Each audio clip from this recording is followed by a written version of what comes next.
El cielo se caracteriza por relaciones que son marcadas por la lealtad, motivadas por el amor.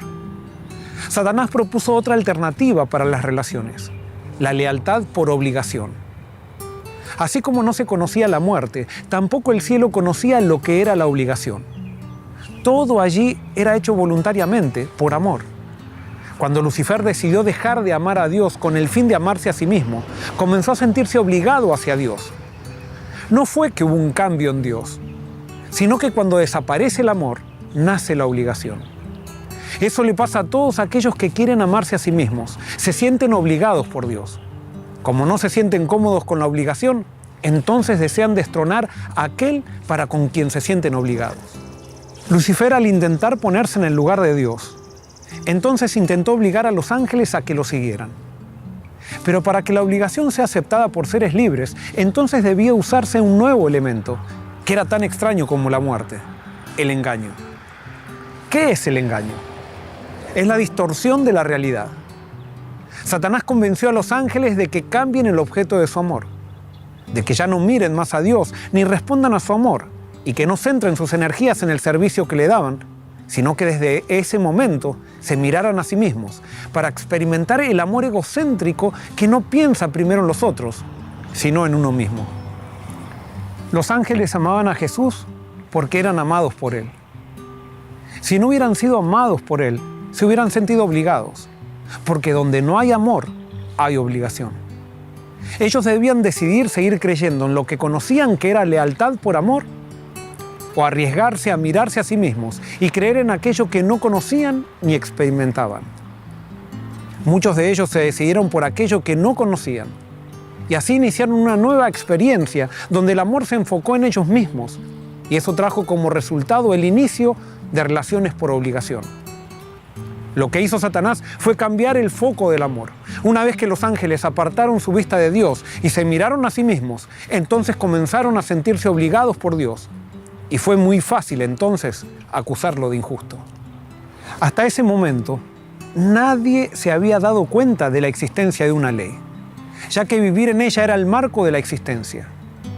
Pero una vez que decidieron salir de ella para mirarse a sí mismos, la ley de Dios se transformó en una carga y una obligación. La solución era que estos ángeles decidieran nuevamente mirar a Dios, para que surja el amor y como consecuencia desapareciera la obligación. Lo malo de esto es que cuando alguien se siente obligado por alguien que comienza a percibir como alguien injusto, se hace muy difícil el amor. Estos ángeles se resistieron y entonces todos los que se sentían obligados por Dios fueron expulsados del cielo. Satanás entonces logra engañar a Adán y Eva para que dejen de mirar a Dios y se miren a sí mismos.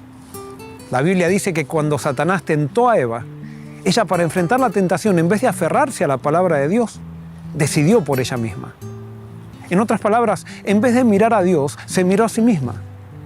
Así el pecado entró a esta tierra, y cuando entró el pecado, con el pecado entró también la obligación. ¿Qué tiene que ver esto con los eventos finales? Mucho. En la Biblia hay dos libros que describen los eventos finales, que son Daniel y Apocalipsis. En esos libros se presenta a Satanás disfrazándose de Dios para engañar al mundo. Se lo describe creando sistemas religiosos que masificarán a la gente en contra de los principios divinos. También allí se presenta que la mayoría será engañada pensando que sigue a Dios, cuando en realidad sigue a Satanás.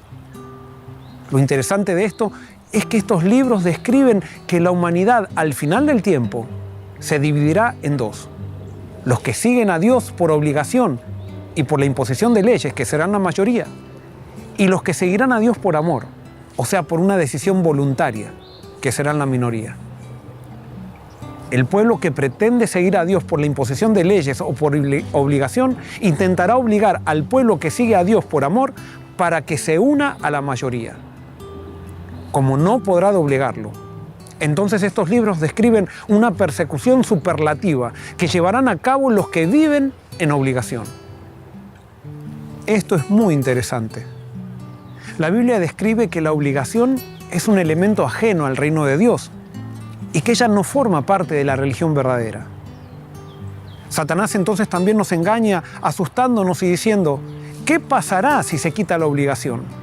La iglesia de Dios se caerá. La obligación está donde no está la transformación del espíritu. Justamente es por eso que los gobiernos deben usarla como herramienta. Y eso socialmente es necesario. Sin embargo, en el reino de Dios las cosas son diferentes. Es por eso que cuando veamos personas que quieran obligar a otras personas en cuestiones religiosas, eso no es reino de Dios. Donde veamos intolerancia para con las ideas diferentes, allí no está el Espíritu de Cristo. Donde haya personas que quieran imponer sus ideas religiosas, el reino de Dios allí ha desaparecido. Donde haya personas persiguiendo a otras personas, aunque las personas perseguidas estén equivocadas, allí Dios está ausente. En la página 452 nos dice, no es parte de la misión de Cristo obligar a los hombres a recibirle. Satanás y los hombres impulsados por su espíritu son quienes procuran violentar las conciencias. Pretextando celo por la justicia, los hombres que están confederados con los ángeles malos acarrean sufrimientos a sus prójimos, a fin de convertirlos a sus ideas religiosas. Pero Cristo está siempre manifestando misericordia. Siempre procura conquistarlos por la revelación de su amor. Él no puede admitir un rival en el alma ni aceptar un servicio parcial, pero desea solamente un servicio voluntario del corazón, bajo la compulsión del amor.